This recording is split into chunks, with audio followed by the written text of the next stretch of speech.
नमस्कार विद्यार्थी मित्रों, मैं मालती राणा। आज हम कक्षा 5 में इकाई 4 सोच अपनी अपनी इसके बाकी के अभ्यासक्रम को पढ़ेंगे। पहला प्रश्न है टोपी वाला और बंदर। इस कहानी के आधार पर सही विधान के सामने सही और गलत विधान के सामने गलत का चिन्ह लगाइए। तो इसके लिए हम पहले एक बार स्टोरी को, उस कहानी को वापस से समझ लेते हैं कि एक बार एक टोपी वाला था जो अपने सिर पर टोकरी में टोपी बेचने जा रहा था। वह थक गया। थकने के बाद वह एक पेड़ के नीचे आराम करने के लिए बैठा। जैसे ही वह अपनी टोपी की टोकरी नीचे रखकर आराम करने के लिए बैठा, उसे ठंडी हवा होने के कारण नींद आ गई। वह टोकरी अपने सिरहाने रखकर सो गया। उस पेड़ पर बहुत सारे बंदर थे।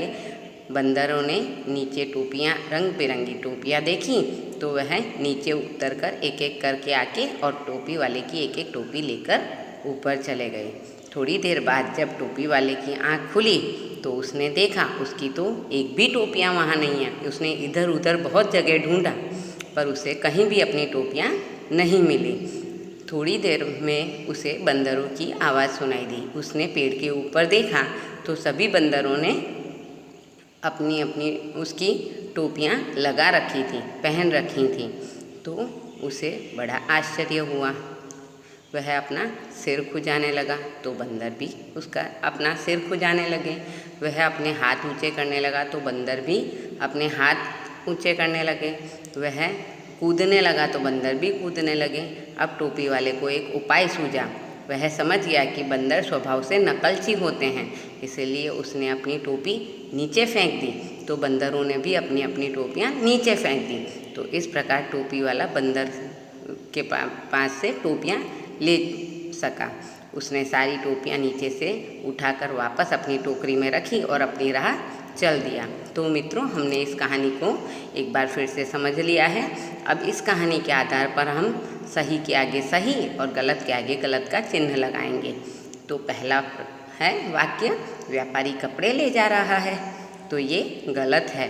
क्यों? क्योंकि व्यापारी टोपियाँ ले जा रहा था।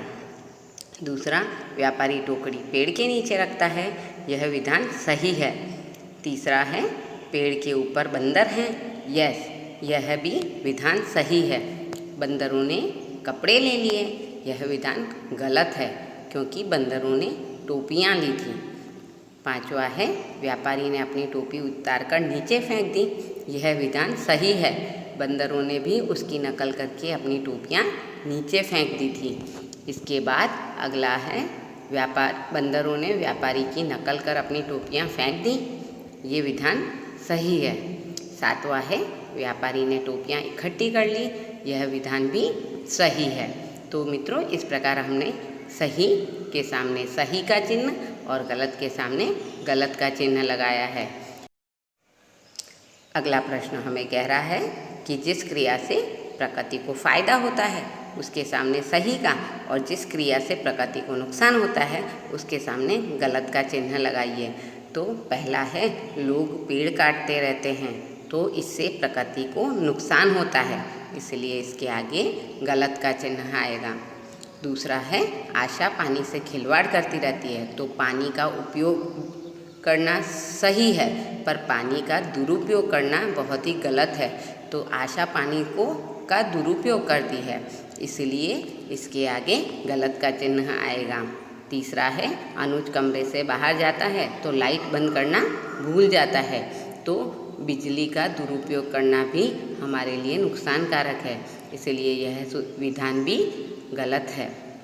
चौथा है, नवीन हर साल पेड़ पौधे लगाता रहता है तो पेड़ पौधे हमारे लिए जीवन के समान हैं। पेड़ पौधों से ही हम प्राणवायु ऑक्सीजन प्राप्त करते हैं। पेड़ पौधे हमें भोजन भी देते हैं। तो इस तरह पेड़ पौधे हमारे लिए बहुत तरीके से उपयोगी है, इसलिए नए पेड़ पौधे लगाना यह बहुत ही अच्छा काम है। इससे प्रकृति को फ़ायदा होता है, इसलिए यह विधान सही है।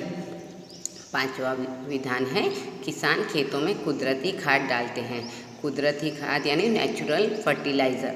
तो नेचुरल फर्टिलाइज़र डालने से खेतों में फसल अच्छी होती है। कृत्रिम या केमिकल फर्टिलाइज़र डालने से वह हमें कई तरह की खतरनाक बीमारियां भी हो सकती है। तो जिस खेत में कुदरती खाद डाली जाती है वह प्रकृति को भी फायदा कराती है, इसलिए यह विधान सही है। छठा है, सतीश रास्ते में खड़ा रहता है तो भी मोटरसाइकिल चालू रखता है, तो यह एक तरह से पेट्रोल की बर्बादी है। इसके अलावा वातावरण में ध्वनि प्रदूषण और वायु प्रदूषण दोनों ही हो रहा है, इसलिए यह प्रकृति को नुकसान करता है, इसलिए इसके आगे गलत का चिन्ह आएगा।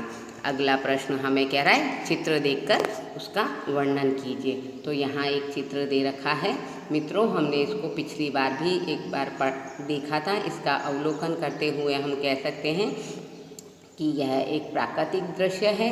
एक किसान फसल काट रहा है, प्याज की क्यारी में सब्जी उगी हुई है, एक कुआं और एक छोटी सी कुटिया भी नज़र आ रही है। कुएं के पास हमें 4 पक्षी भी उड़ते हुए नज़र आ रहे हैं। पीछे कुछ पेड़ भी दिखाई दे रहे हैं, उन पेड़ों के पास एक नारियल का पेड़ भी है। पर्वतों के पीछे हमें एक सरोवर भी दिखाई दे रहा है जिसमें एक जहाज तैर कर जा रहा है। दूर 3 ऊँट भी दिखाई दे रहे हैं और बड़ा ही सुंदर प्राकृतिक दृश्य नज़र आ रहा है। तो मित्रों, इस प्राकृतिक दृश्य का वर्णन हमने किया। अब हम अगला प्रश्न पढ़ेंगे। अगला प्रश्न हमें कह रहा है कि चित्र के आधार पर नीचे 5 वाक्य लिखिए। यह प्रश्न भी हमने पिछले अध्याय में किया हुआ है, लेकिन फिर से एक बार इसे कर रहे हैं। देखिए, इस चित्र में भाई बहन दिखाई दे रहे हैं। बहन फिसलन पट्टी के ऊपर से फिसल रही है और भाई ताली बजाकर उसका उत्साह बढ़ा रहा है। चित्र में दोनों बड़े खुश दिखाई दे रहे हैं। चित्र में पेड़ पौधे भी दिखाई दे रहे हैं, हरी घास भी नज़र आ रही है। पीछे 3 पहाड़ भी दिख रहे हैं और साथ ही खुला आसमान भी नज़र आ रहा है। इसमें कोई पक्षी उड़ता हुआ नहीं दिखाई दे रहा है, इसलिए आसमान बिल्कुल खुला और साफ है।